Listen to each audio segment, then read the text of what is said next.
샬롬. 오늘 받은 은혜의 말씀 고린도전서 2장.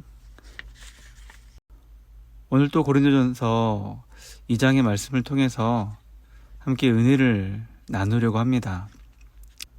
여러분도 기억하시겠지만 내가 처음으로 여러분에게 가서 하나님의 행하신 놀라운 일을 전할 때 나는 번지르르한 말이나 최신 철학으로 여러분을 감동시키려고 하지 않았습니다. 오히려 나는 쉽고 분명하게 전하려고 노력했습니다. 처음에는 예수가 누구이신지를 전했고, 그 다음에는 십자가에 달리신 예수가 어떤 일을 하셨는지를 전했습니다. 이 장의 바울은 이렇게 말하고 있죠. 여러분 기억하시죠? 내가 처음으로 여러분에게 했던 말을요. 여러분 혹시 기억나십니까? 우리가 처음 주님을 만났던 그때를요. 혹은 하나님의 말씀이 우리의 마음 가운데 담겨졌던 그때를요. 그때 어땠죠? 우리가 은혜를 받았다고 표현하죠. 내 마음이, 내 심령이 가득 채워지는 듯한 그런 느낌이잖아요. 바울은 그것을 번지르르한 말이나 최신 철학으로 채우려고 하지 않았다고 합니다.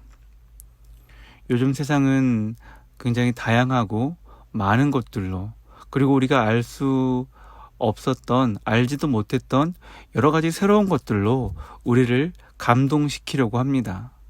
그러나 2000년 전이나 지금도, 그리고 분명 앞으로도 그리스도인들의 마음을 온전하게 채우고 감동시키는 것은 그런 것들이 아니라 바로 예수 그리스도, 주님을 선포하고 있는, 주님이 말씀하시고 주님이 선포하시는 바로 하나님의 말씀입니다.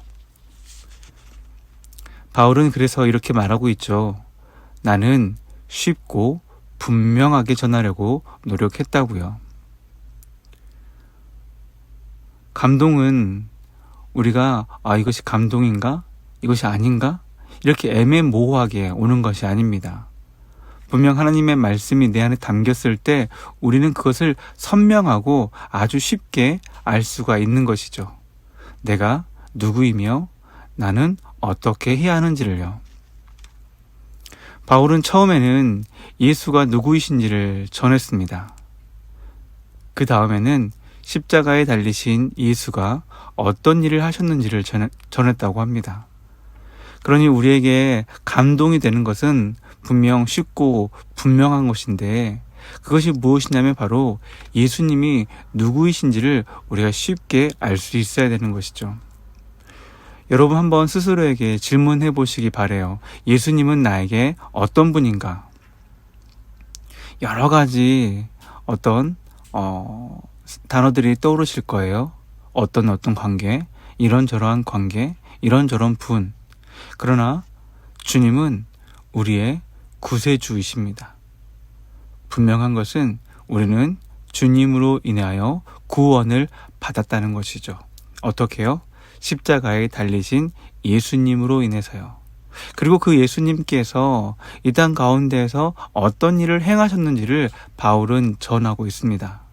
그러니 우리도 주님이 누구인지를 내가 분명하게 알고 있다면 그 주님이 어떤 말씀을 하셨고 어떻게 이 땅을 살아가셨는지에 대해서 그것들에 대해 집중할 필요가 있습니다. 3절에서 5절의 말씀입니다. 나는 그 일을 어떻게 해야 하는지 자신이 없었고 내가 그 일에 적합하지 않다는 것을 절실히 느꼈습니다. 더 솔직히 말씀드리면 나는 몹시도 두려웠습니다. 내가 메시지를 전할 때 여러분이나 다른 누구에게 감동을 주지 못한 것은 그 때문입니다. 그러나 메시지는 결국 전해졌습니다. 하나님의 영과 하나님의 능력이 그렇게 한 것입니다. 여러분의 믿음의 삶이 나나 다른 누구의 지적이고 감정적인 화려한 말솜씨에서 비롯된 반응이 아니라 하나님의 능력에서 비롯된 반응인 것이 분명해졌습니다. 물론 우리에게는 하나님의 지혜가 풍성합니다. 여러분이 확고한 영적 토대 위에 서기만 하면 여러분에게 그 지혜를 넘겨드리겠습니다. 그런데 그 지혜는 대중적인 지혜도 아니고 고임금의 전문가들이 선호하는 지혜도 아니고 한두 해가 지나면 시대에 뒤처지고 마는 지혜도 아닙니다. 하나님의 지혜는 그분의 목적 깊은 곳에 비밀하게 감춰진 지혜입니다. 겉만 살피는 사람은 그 지혜를 찾을 수 없습니다. 그 지혜는 최신 소식이 아니라 가장 오래된 소식입니다. 성령께서는 표면에서 떠도는 것에 만족하지 않으시고 하나님의 깊은 곳으로 뛰어드셔서 하나님이 처음부터 계획하신 것을 드러내십니다.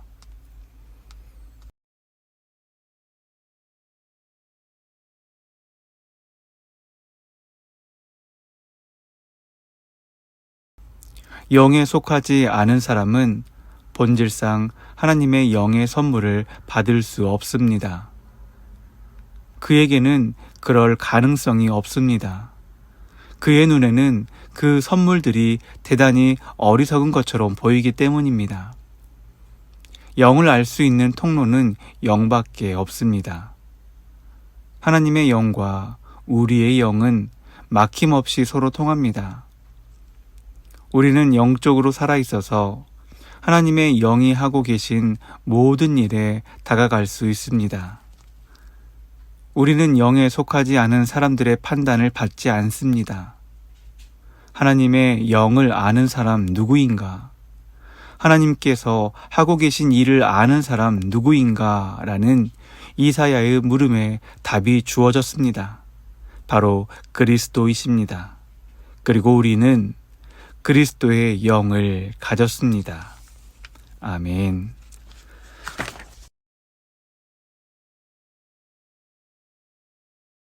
고린도전서 2장은 예수님이 누구이신지 그리고 예수님께서 하신 일은 무엇인지에 대해서 다시 한번 짚어주고 있습니다. 그리고 그것을 바로 아는 것이 우리에게는 감동이라고 말하고 있죠. 바울은 3절에서 5절에 이렇게 말합니다.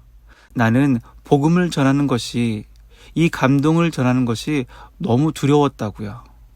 왜냐하면 복음은 너무나 완전한 것인데 그것을 전하는 바울 자신이 불완전했기 때문입니다. 이것은 저와 여러분도 마찬가지입니다. 우리 안에 역사하시는 성령님은 온전하신 분이십니다. 그런데 그 성령님과 함께 동행하는 우리는 어떻습니까? 우리는 여전히 연약하고 불완전하죠. 그래서 내 모습이 이대로 보여질 때 부끄럽고 다가가기가 두렵습니다. 다른 사람들이 혹시라도 나의 이 연약함을 알까봐 자꾸만 나를 감추게 되는 것이죠. 그 감춤에서 내 안에 있는 온전한 메시지가 잘 전해지지 않을 수 있습니다. 그 두려움으로 내 안에 메시지가 잘 보이지 않을 수도 있다는 것이죠.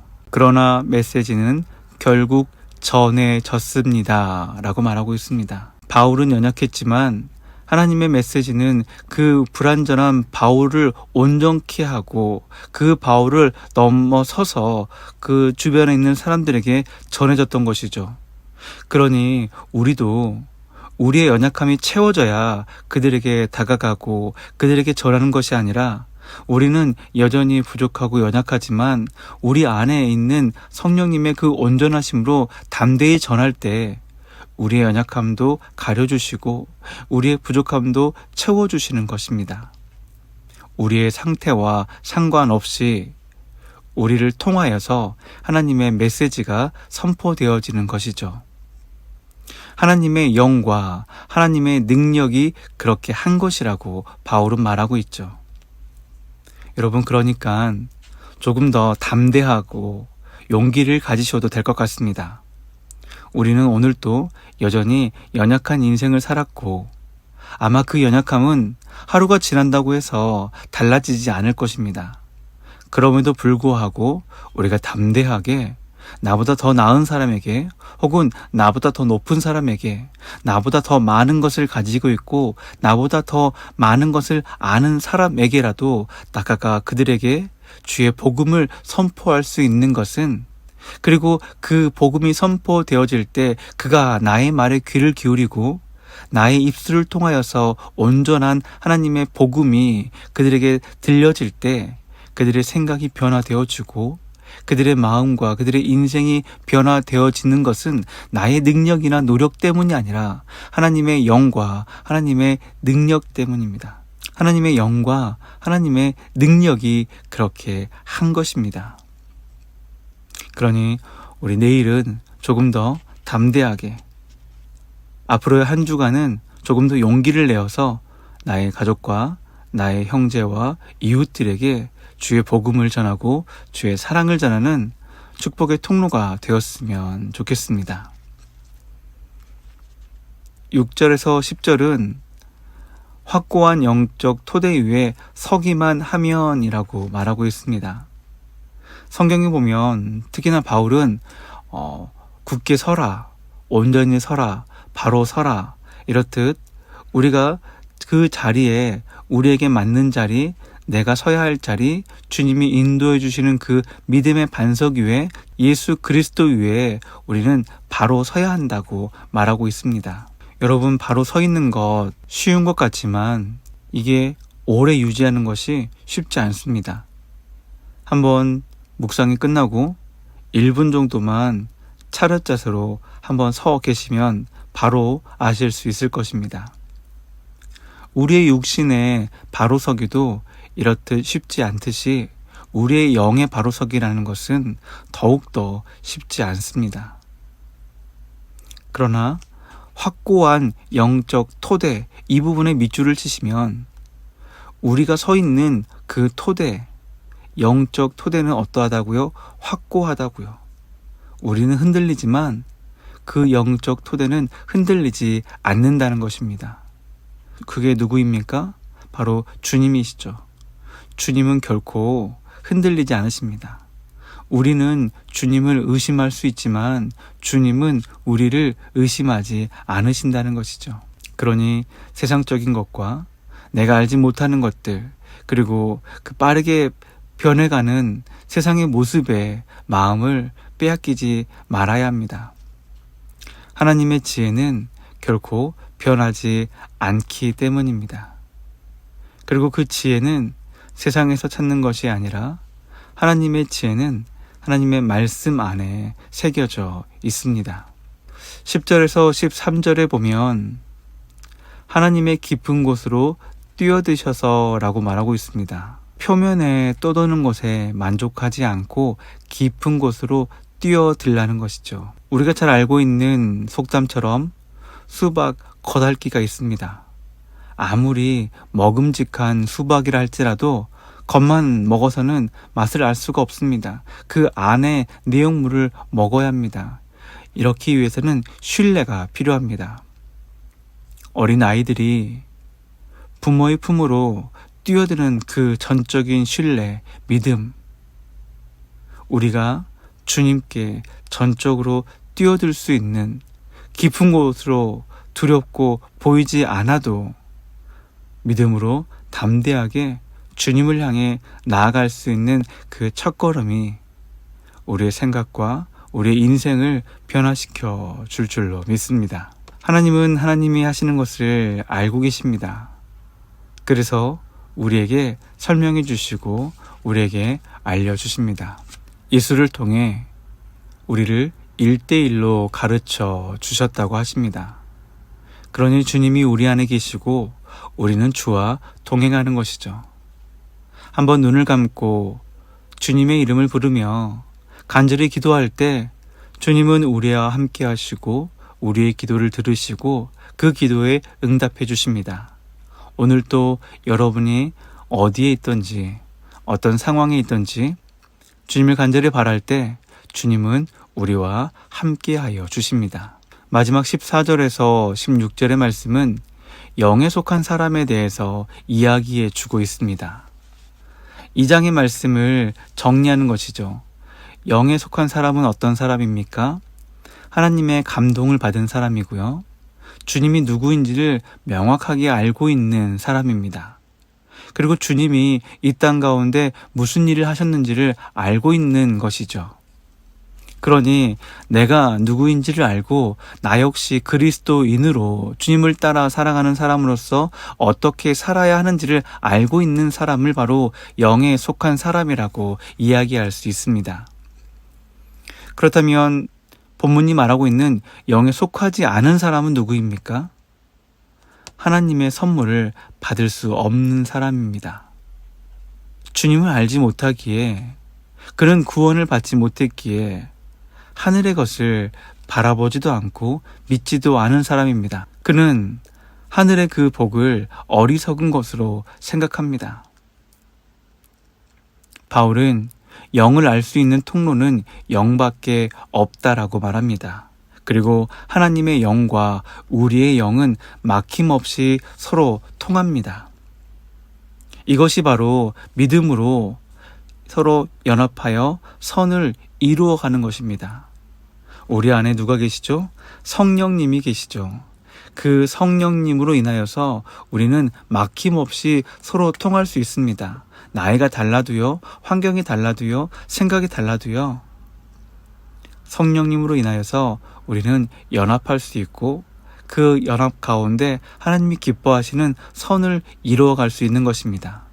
저는 우리 모임이, 우리 구역이 함께 하나님의 말씀을 나누는 저희들이 우리 안에 살아 역사하시는 성령님으로 인하여서 지금 우리가 어디에 어떤 상황 가운데 아무리 멀리 떨어져 있다 할지라도 하나가 될 수 있다고 믿습니다.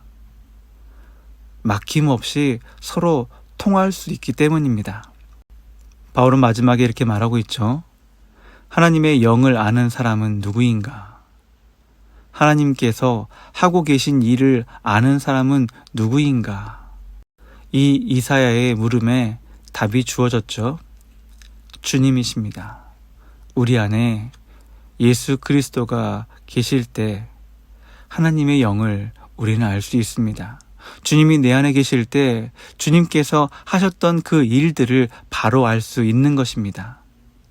마지막 절에 꼭 밑줄을 그으시고 오늘 하루 이 말씀을 계속 묵상하셨으면 좋겠습니다. 나는 그리스도의 영을 가졌습니다. 함께 해볼까요? 나는 그리스도의 영을 가졌습니다. 그렇습니다. 우리 안에 살아 역사하시는 그리스도의 영, 성령님으로 인하여서 오늘 하루도 선을 이루고 서로 연합하고 하나가 됨으로 승리하는 저와 여러분이 되시기를 주님의 이름으로 축원합니다.